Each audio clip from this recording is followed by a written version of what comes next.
मुराद district में पानी की हथरादू खोट खिलाफ आबादगार अगवान मोहम्मद सन लेगारी, अयूब लेगारी, हाजी सादक लेगारी की अगवानी में सवें आबादगारन मजदूरन हारिन जो अचानक चौ खां प्रेस क्लब ताईं रैली कढी धरणो हयो ऐं इरिगेशन अमले खिलाफ छिती नारेबाज़ी कई वई।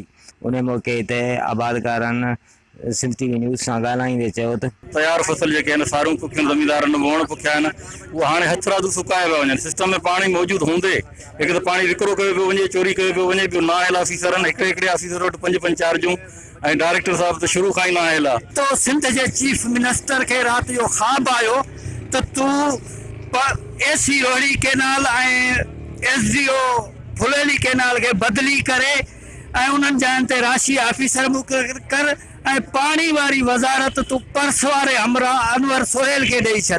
बदकिस्मती इहा आहे जो महीने खां असां वटि पाणी न आहे, असांजा फसल सुकी रहिया आहिनि, माल जानवर पखी पखण सभु पीअण जे लाइ परेशान आहिनि। अवां आबादगारनि जूं ॻाल्हियूं ॿुधियूं।